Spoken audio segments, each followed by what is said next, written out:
त्याला प्रत्येक वेळेला येणार आणि सगळे छोट्या गोष्टी प्लॅन करणार, परत ते रिवर्क करणार. डिझायनिंग पार्ट असू दे, त्याची खेळणी असू दे, त्याचे मुलांसाठी लागणाऱ्या सुविधा असू दे, वॉशरूम असू दे किंवा काही परत भाग असू दे, सगळ्या गोष्टीमध्ये एवढं डोकं घालून काम केलं. त्यामुळे थोडासा प्रोजेक्ट डिले झाला, पण ते आता आम्हाला समाधान वाटतंय की मागच्या सरपंचांच्या काळात सुधारणा प्रोजेक्ट आता नवीन सरपंच आमचे आमले साहेब आहेत, सोबत एवढे उत्साही आहेत आणि नवीन कल्पना घेऊन असतात. त्यामुळे ही जी इमारत मित्रांनो तुम्हाला जी आम्ही दिलेली आहे, जसं मी सांगितलं की आम्ही आता एवढं चांगलं करून दिलंय, ते पुढे घेऊन जाणं, ते मेंटेन करणं, त्याची काळजी घेणं हे तुमच्या हातात सर्वस्व आहे. आणि जसं साहेबांनी पण सांगितलं की आम्हाला निश्चित आवडेल की 1 वर्षानंतर आता काय होतं, मुलांची वाढ म्हणा किंवा त्यांचं किंवा कुपोषितपणा काही असेल, शिक्षणाची लेवल त्याच्यातून निश्चित आम्हाला डेटा बघायला आवडेल आणि त्याच्याप्रमाणे आम्हाला पण तेवढा उत्साह आहे की आम्ही काहीतरी केलं त्याचा काहीतरी फायदा होतो. फक्त बिल्डिंग बांधून देऊन त्याला काय मजा येत नाही, त्याच्यामध्ये जे अपेक्षित आहे ते मिळतंय की नाही, त्याच्याप्रमाणे आम्हाला रिझल्ट मिळतात की नाही, याच्यावर ते आम्हाला जास्त बघायला आवडेल. त्यामुळे तुम्हाला सरपंच असतील, त्यांचे सगळे सहकारी असतील, ग्रामसेवक असतील, त्यांना विनंती राहील की जास्तीत जास्त या वास्तूचा उपयोग कसा होईल आणि त्याच्याकडून जे आम्हाला अपेक्षित आहे ते कसं मिळेल. दुसरी गोष्ट अशी आहे की जसं कुपोषणाचा आणि शिक्षणाचा आपल्याकडे अजून सुद्धा नंदुरबार जिल्हा वगैरे तिथे आपण बोलतो, पण इकडे सुद्धा थोडाफार प्रमाणात आहे. आणि मुलांना जे पहिली त्यांची सुरुवात आहे बालवाडी, तर तिथेच जर का त्यांना चांगलं एकदम वातावरण मिळालं, त्यांना चांगलं असं घरच्यासारखं वाटतं, तर मला निश्चित असं वाटतं की आम्ही जी अंगणवाडी बालवाडी जी बांधलेली आहे की मला नाही वाटत आता मुलं घरी जायला लढतील की मला जायचं करतो. नक्कीच त्यांना इथे बसायला आवडेल, त्यांना इथे वेळ घालवायला आवडेल, त्यांना शिकायला आवडेल, मजा करायला आवडेल. त्याच्यासाठी आपण आहार सुद्धा त्यांनी सोय केलेली आहे, जे काय गव्हर्नमेंटच्या स्कीम आहेत त्या सगळ्या राबवणार आहोत. मला आनंद आहे की यातना जसे सर म्हटले की आधी 2-3 मुलं जरी पुढे जाऊन काहीतरी नावारूपाला आले चांगले, तर निश्चितच आम्ही जे जे काही इथे प्रयत्न केले त्याचं फळ मिळेल असं आम्हाला वाटेल. आम्ही कदाचित ते नसून जेव्हा कोणी काही आपल्या तुमच्या गावातली लोक असतील त्यांना निश्चित, कारण काय माहिती आहे, ही जी अंगणवाडी तुमच्या शिक्षणाची तुमच्या सुरुवात आहे शैक्षणिक कारकिर्दीची, जर तिथे जर तुम्हाला चांगलं वातावरण मिळालं आणि तुम्हाला असं शिक्षणामध्ये रस निर्माण झाला, तर तुम्हाला बऱ्याच वेळा ड्रॉपआउट का होतं की कारण त्याला कंटाळवाणं वाटतं. शाळेत जायचं, ते टीचर अशा आहे, तिकडे शाळा अशी आहे, पाणी नाहीये, हे नाहीये. आता बघा की त्या अंगणवाडीच्या तुम्ही शिक्षिका घ्या, व्यवस्थित त्यांना ट्रेनिंग केलेलं आहे. शाळेची इमारत बघा, अंगणवाडीची इमारत बघा. मुलांना असं वाटलं पाहिजे की आपण कधी एकदा शाळेत जातो. आणि मला निश्चित खात्री आहे की आम्ही एवढे मागचे 1-1.5 वर्ष एवढं काम केलेलं आहे की आता तांबारीमधल्या मुलांना आणि आजूबाजूच्या मुलांना ज्यांच्यासाठी आपण ही अंगणवाडी बांधली, त्यांना निश्चित असं वाटेल की आपण जाऊन रोज शाळेत जावं. आणि जर का त्या रेग्युलरली मुलं आली, त्यांनी आपल्या सगळ्या सुविधांचा जर फायदा घेतला, तर मला असं वाटतं की यातून एक चांगला प्रकल्प उभा राहील आणि पूर्ण या पंचवर्षीमध्ये त्याचा एक चांगला पॉझिटिव्ह मेसेज जाईल अशी मला खात्री आहे. मी जास्त वेळ घेत नाही, सगळ्यांना शुभेच्छा देतो. आणि ग्रामपंचायत तांबाटी यांनी सुद्धा स्वतःहून पुढाकार घेऊन पुष्कळ प्रयत्न केले की कशी नावारूपाला अंगणवाडी येईल. त्यामुळे त्यांच्यामध्ये मी आभार मानतो आणि त्यांना या पूर्ण प्रकल्पासाठी सक्सेसफुल होण्यासाठी शुभेच्छा देतो. धन्यवाद साहेब, आपण आपले थोर विचार इथे मांडले. नक्कीच अभ्यास हा विषय असा आहे की ज्याच्यासाठी पोषक वातावरण असावं लागतं. एखाद्या मुलांचा विकास व्हायचा असेल तर त्याप्रमाणे वातावरण असेल आणि मुलं त्या शाळेत रमली की आपोआप मुलांना जी घरची ओढ असते, खेळण्याची ओढ असते, ती घरची ओढ न राहता ती इथेच खेळतील आणि त्या खेळातून निश्चित असा अभ्यास निर्माण होईल. एक विशेष मी तुमच्या गोदरेजचा आभार मानेन, कारण आम्ही आता जर बघतोय की जिल्हा परिषदच्या शाळांमध्ये खूप मोठं संकट आहे. अगदी जिल्हा परिषदेच्या शाळेच्या मुलांची संख्या कमी होत चाललेली आहे आणि ही मुलं कुठेतरी कॉन्व्हेंटकडे किंवा बाहेरच्या शहरामध्ये जात आहेत. आणि निश्चित आपण अशा प्रकारची अद्ययावत इमारत दिली आणि त्यामुळे आम्हाला सुद्धा एक सांगता येईल की मुलांना इथे राहा, तुमच्या शिक्षणाचा बेस, शिक्षणाचा पाया, इथून विकास होईल आणि पालकांना सुद्धा निश्चित आवडेल की इतकी अद्ययावत अशी इमारत कदाचित अतिशयोक्ती म्हणेन, पण रायगड जिल्ह्यामध्ये अशी इमारत नसेल. म्हणून यासाठी पुन्हा एकदा आपण टाळ्या वाजूया की अशी इमारत तुम्ही आम्हाला दिली.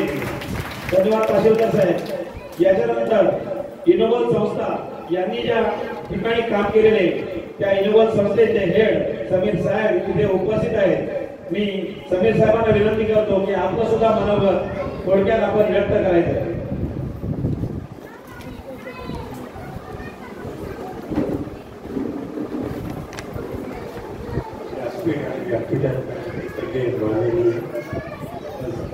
सगळं बोलून झालेलं आहे, त्यामुळे फक्त मी एक बोलू शकतो की गोदरेजला आणि सरपंच साहेबांना की आम्हाला या प्रोजेक्टमध्ये इन्व्हॉल्व घेतलं आणि आम्हाला हे इव्हेंट करून दिलं त्याच्याबद्दल तुमचे धन्यवाद। आणि सगळे बालगोपाल आणि इकडे जे आई आणि पेरेंट्स आहेत त्यांचे पण अभिनंदन की त्यांना आता मॉडेल अंगणवाडी मिळालेली आहे, जेणेकरून मुलांचं चांगलं पोलीस एज्युकेशन होईल आणि हीच मुलं पुढे इथून पुढे जाऊन या गावाचं मोठं करतील। मी एवढंच बोलून सगळ्यांना धन्यवाद देऊ इच्छितो हे माझं वाटतं। थँक्यू। धन्यवाद साहेब, जास्त वेळ आपण घेतला नाही। यानंतर थोडस कार्यक्रमाला पुढे नेत आहे, पण तत्पूर्वी आपण मान्यवरांची भाषणे होत राहते, परंतु एक सांकेतिक की कंपनीकडून आपल्याला ग्रामपंचायत तसेच बाल विकास अधिकारी पंचायत समिती खालापूर यांना हस्तांतर करण्यात येत आहे। मी सन्माननीय सरपंच व बाल विकास अधिकारी साहेब इथे उपस्थित आहेत। मी अश्विनी मॅडम, तहसीलदार साहेब तसेच गोदरेजची टीम यांना विनंती करतो की त्यांनी हे हस्तांतरण सांकेतिक चावीचे हस्तांतरण आपण सरपंच साहेब ग्रामपंचायत अंबाडी तसेच पंचायत समिती यांना सुपूर्द करायचं आहे।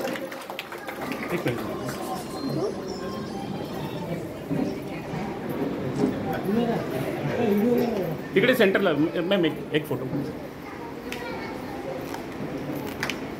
Everybody smile. थँक्यू।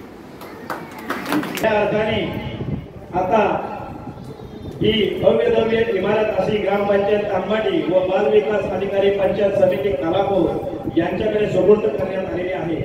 याच्यानंतर मी लगेचच वेळ न दवडता आपले पुढील ज्यांच्या वतीने किंवा ज्यांच्यामुळे हा कार्यक्रम इथे होते असे आमचे तरुण तरुणता व ज्यांना ज्ञान विज्ञान आणि सुसंस्कार यासाठी शिक्षण प्रसार हा ब्रीदवाक्य घेऊन जे उतरलेले आहेत आणि वेगवेगळ्या अगदी कार्यक्रमामध्ये किंवा वेगवेगळ्या नवनवीन अशा उपक्रमामध्ये भाग घेण्याचा त्यांचा नेहमी अट्टास असतो आणि त्याप्रमाणे ते पुढाकार घेत असतात असे आमचे मान्यवर श्री सरपंच अविनाशजी आमले साहेब यांना विनंती करतो की आपण आपले मनोगत व्यक्त करावे।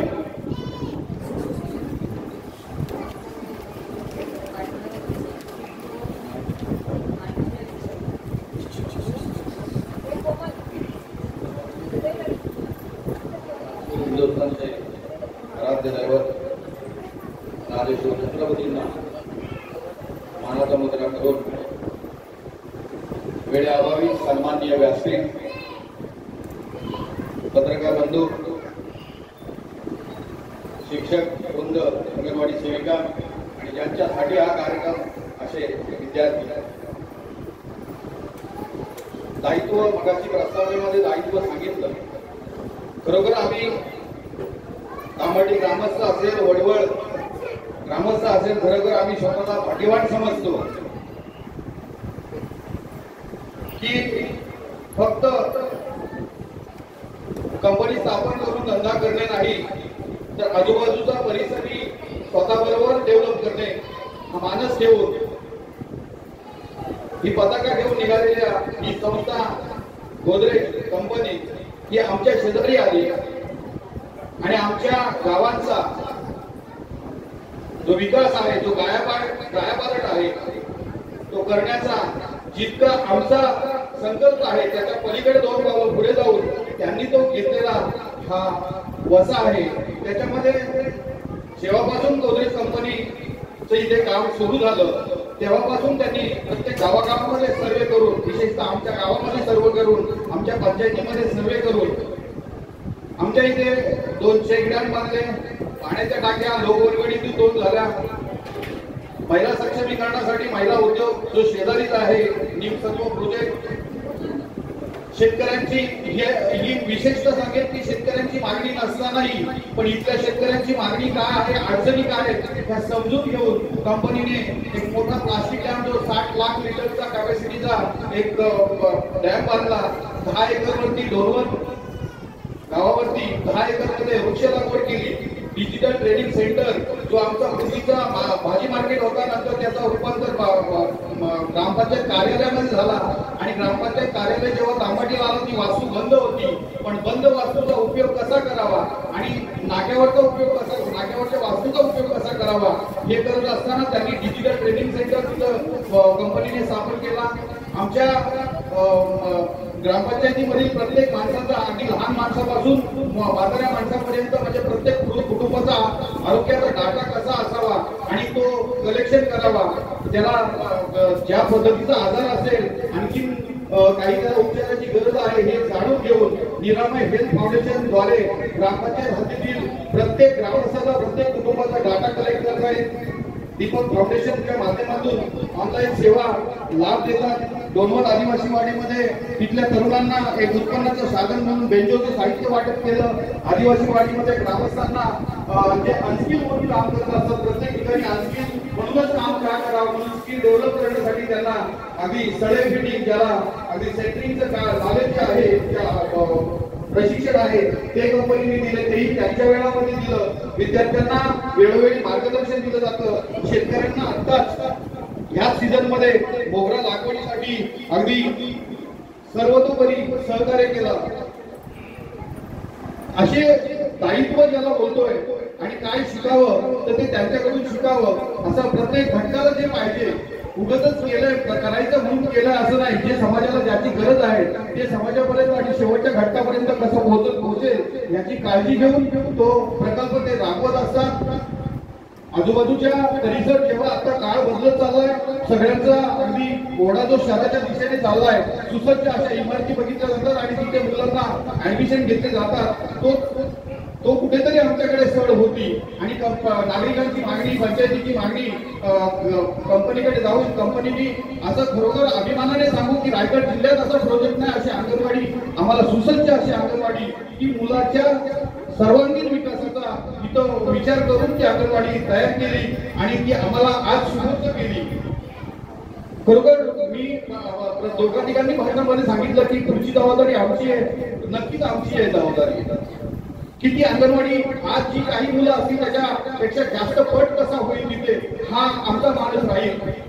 की ह्या वर्षाचा नवीन उपक्रम आम्ही असा केला प्राथमिक शाळेची सुरुवात व्हायच्या आधी मे मध्ये प्रत्येक गावामध्ये मीटिंग घेतल्या की ते पालक प्राथमिक शाळेत मुलं का टाकत नाही. विनंती केली की काय कमी आहे 100% शिक्षण असतानाही 20-20, 25-25 वर्षाचे शिक्षक असताना सुद्धा प्राथमिक शाळेकडे दुर्लक्ष आहे. कुठेतरी मी माझी जबाबदारी सांगतो की मी सरपंच म्हणून कुठेतरी कमी पडतोय असं मी माझी जबाबदारी घेतली आणि साहेबांकडे वेळोवेळी प्रत्येक गोष्टी वेगवेगळ्या मागत असतो. साहेब मला हे पाहिजे, साहेब मला ते पाहिजे आणि 100% जसं मगाशी दळवींनी सांगितलं की रडल्याशिवाय मूल कढीवर घेतलं जात नाही आणि साहेब आपण ही गोष्ट मागतो ती देत असते. असेच आमच्यावरती लाड प्रेम करावं आणि आमच्या मागण्या सामाजिक असतील वैयक्तिक नसतील एवढे 100% सांगू का शेवटच्या घटकापर्यंत आम्हाला विकास पोहोचवायचा हा मानस घेऊन आम्ही निघालो. माझा विद्यार्थ्यापासून अगदी वयोवृद्ध जो असेल तोही पोळवर तरी जेवला पाहिजे हा मानस घेऊन आम्ही निघालो. अगदी नवीन वास्तू हॅलो नवीन वास्तूचं काम चालू आहे. जुन्या वास्तूमध्ये बसलेलं असताना आम्ही विचार करत होते आमच्या लोकांना विचारलं का आता जुन्या वास्तूचं काय करायचं. कोण बोललो आपण घोडावर करू जुन्या वस्तू आपण स्टॉक साठी तिथे ठेवू. पण त्या नवीन वास्तूमध्ये मी शाळेचं जेव्हा नूतनीकरण केलं थोडं 2 मिनिटं जास्त घेतोय. शाळेचं जेव्हा नूतनीकरण केलं तेव्हा माझा संकल्प असा होता की त्या शाळेमध्ये या शाळेमधून शिकून गेलेले अधिकारी कोण घडलेले आहेत त्यांची नावं मला लिहायची होती. बिल्डिंग मधून नवीन बिल्डिंग मध्ये जेव्हा शिफ्ट होऊ त्यावेळेला त्याचा अगदी अभ्यासिका म्हणून युथ डेव्हलपमेंट कोर्स म्हणून साहेबांनी काय निवडलं सेंटर ह्या पद्धतीच्या नावाने तिथे चालू होईल. म्हणजे आता अगदी 0 ते 5 वयोगटाचा विचार नाही, तर पुढचा मुलांचा अगदी शेवटपर्यंत भविष्य कसा घडेल याचा विचार करणारी कंपनी आपल्या शेजारी आले. खरोखर आपण भाग्यवान आहोत. धन्यवाद सरपंच साहेब. आपले